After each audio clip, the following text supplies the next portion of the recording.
high school strength and conditioning and programming, and that's kind of my passion. You know, that's kind of where I focus most of my practicing is on. It is football season right now, too. What's some of your thoughts on in-season and all-season football conditioning? You know, when I go around to coaches and to parents, you know, they're all real keen about you need to get ready for football and you need to get programming, and they're usually buying really good for that.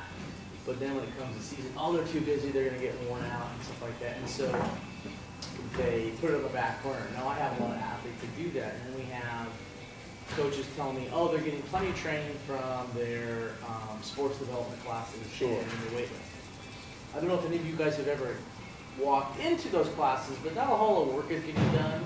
I've been there, and from my perspective, it looks like the inmates are running the assignment. Yeah, I mean, you talk to most educators, and they're just trying to make sure people aren't dropping bars on themselves, and they're lucky to get a couple of quality sets of squat and maybe some cleans in. But no real training is being affected. One thing I've seen is like you'll literally see the coach sitting in the back office, and they're out there trying to squat, they're deadlifting.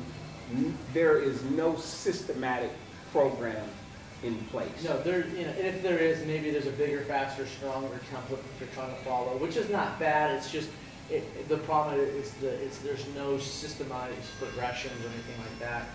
There's nothing going on. So, and then teams that have hired professionals such as I, they'll go and they'll hire us for the off season, but then in season they won't do anything. Or you'll have coaches that go too far with the program. How do you mean that? Kind of on this, we're going to talk about this later too as well. But we're overreaching. We want to create an overload. One of my mentors, Patrick Ward, says the least amount necessary to create change, and we want to make sure that we stimulate the proper systems, and we maintain proper movement patterns in the season so we don't get injured. We can keep getting better. Like James Radcliffe has his undulating periodization plan, so continually get better. So for the crowd out there who might not, the coach, personal trainer, beginning strength coach, could you define undulating periodization? So, essentially what James Radcliffe says is, we have our traditional bump up or vitamin Isra and block periodization where we go general preparation, when we have hypertrophy, max strength, power endurance, all these different phases that we systemize in order to get an end result for a competition phase.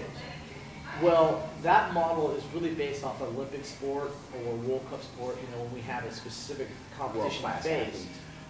And so like the Olympics, we know that there's going to be a 16-day period, and we want to prep these athletes to do that, to really prep them for that athlete. Well, team sports like football, basketball, and baseball,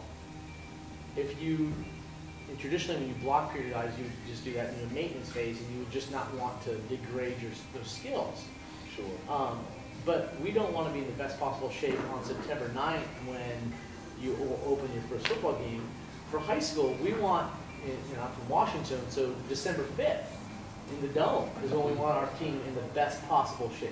Sure. So essentially what James Radcliffe did is he shortened those cycles, and you're cycling through them in order to minimize the neural stress that we're going to have from max strength lifting during the season, but you're still creating that adaptation. We're still getting that adaptation for power development and stuff like that through the season. So we're cycling through, so we're undulating, slowly building up to that. Yes. There's unloads and stuff like that. Instead of bigger blocks, we're doing that. Now, I really like it for high school athletes because if anyone's ever worked with a high school athlete, their schedules are crazy, and certainly they're not pro athletes. They're not pro collegiate athletes where they're in the weight room every single day for 12 months a year.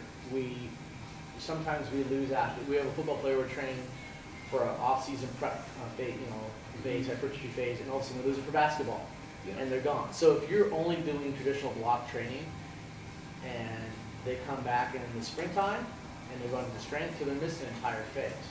So I like to undulate and microcycle, shorten my blocks, and keep going through the whole year. That way, the kids are getting different phases. Could you specify how you shorten your blocks? Is this a month block, a week block? Well, I usually about 2 to 3 weeks on the blocks that we're going to go through. That way we know that they're going to get multiple you're going to get that characteristics going to come around a couple times a year.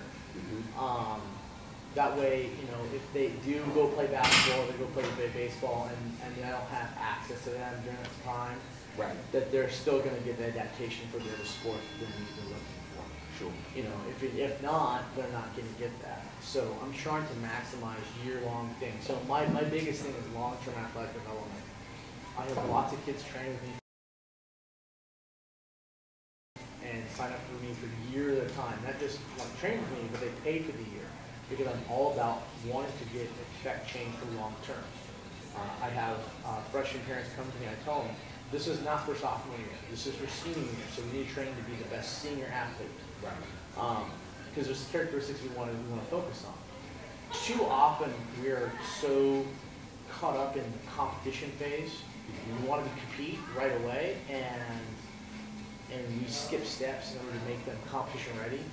Sure. You know, okay, we're going to do this, and what we could do is we could maybe make a bigger, stronger athlete that's probably ready to go by the senior year and really be able to compete at a much higher level.